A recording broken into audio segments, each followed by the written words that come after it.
So this is what the law of conservation of mass is saying. The total mass here is equals to the total mass, because balancing the chemical reaction or this chemical equation, we realize that the same number of particles or elements or substance we have in the reactant side is equal to the same number of products. Two moles of silver, 2 moles of silver, chromate, two each. Oxygen we have 4, okay, 6, 10 on this side, so I have 10 on this side. 2 moles of potassium, 2 moles of potassium. So it's just that's what the law is saying. It's just it's conserving mass. Okay, it doesn't get destroyed. Same thing as the law of conservation of energy. Okay, you also to look at the law of constant composition. Law of constant composition. As a science student, we can think about what this law is trying to say. Law of constant composition. Okay.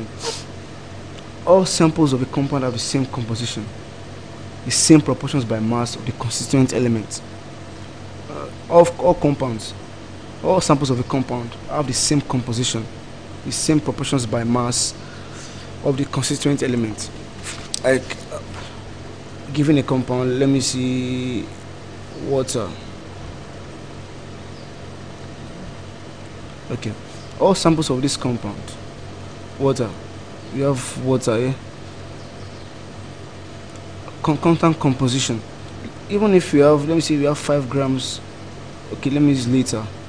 So to make it more accurate, so it's 10 liters of water here, and we have 15 liters of water here.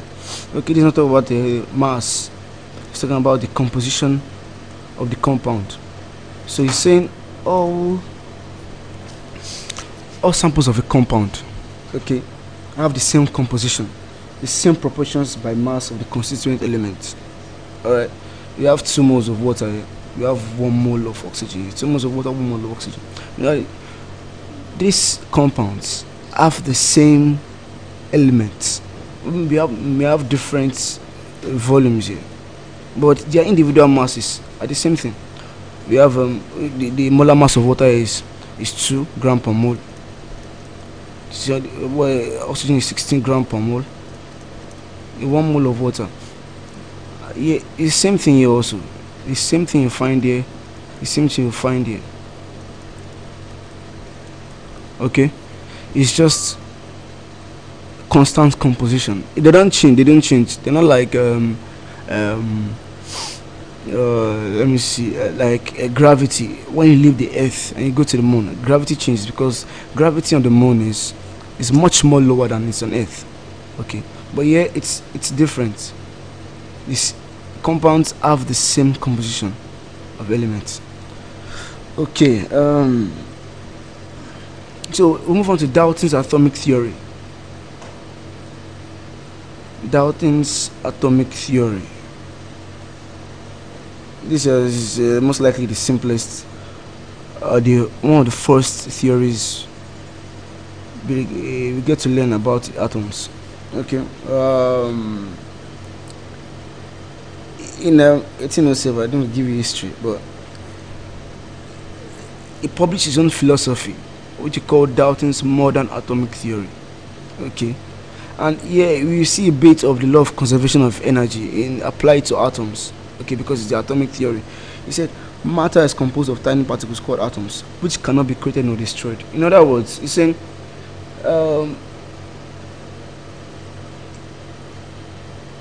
atoms can never be broken down. According to Dalton, atoms cannot be broken down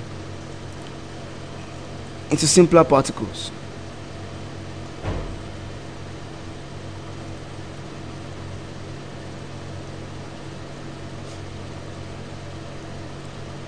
Atoms can never be broken down into similar particles. To simpler particles.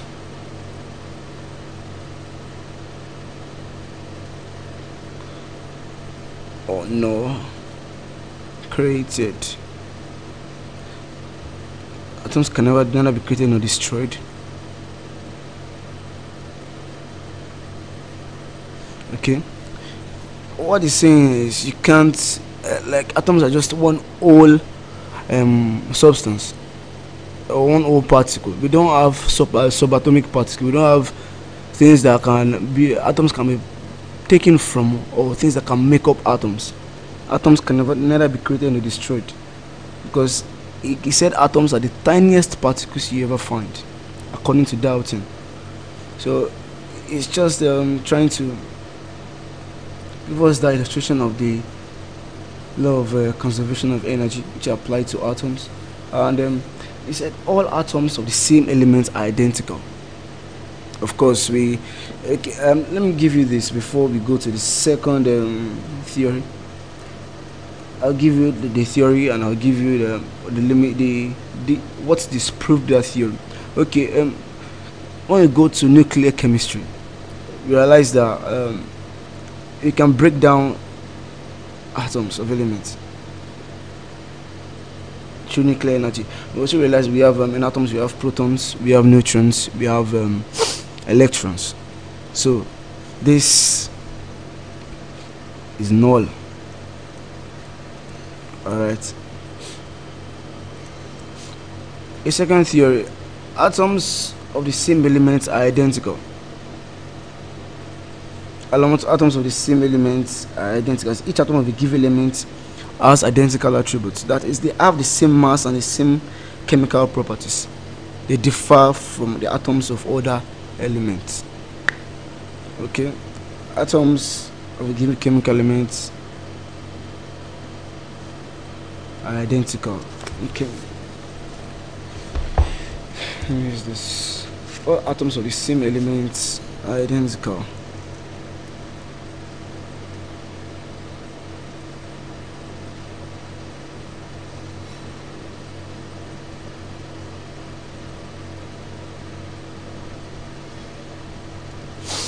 Okay. I also said the atoms of the one element is different from the atom of another element. Atoms of one element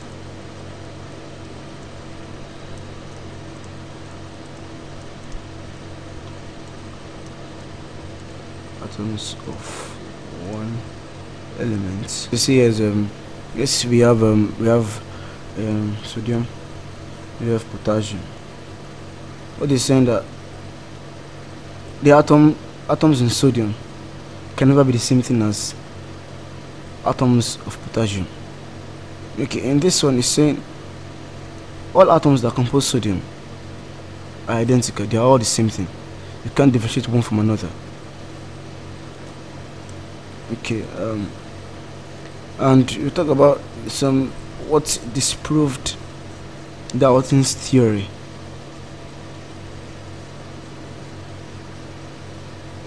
Okay, and we also say compounds are made up of more than one kind of elements. Okay, we also say compounds are made up of more than one kind of elements. And in a compound, the ratio of the number of atoms of an element present is either an integer or a simple fraction. Okay, you know that's from law of simple composition or law of multiple proportion. Alright, the ratio of the number of atoms of an element present is either. This Dalton's theory, how can we describe it? Dalton used his imagination, presented in a more detailed description of an atom compared to Democritus. Okay, because he said a chemical reaction involves the separation, combination, rearrangement of atoms. It doesn't result in creation or destruction of atoms. It involves in separation, combination, and rearrangement. In separation, you don't have to destroy anything. Just separate them. You can also bring them together. Rearrangements, you rearrange them from place to place. Two atoms are composed this way. You can rearrange them to compose this way. We can combine them, two different atoms. That's what Dalton said. A chemical reaction involves the separation, rearrangement, and combination of atoms. It doesn't involve creation or destruction. So you can't create atoms or destroy them. You just combine them, you rearrange them, and you separate them. Okay. And we should note that Dalton didn't know what an atom looked like. Okay.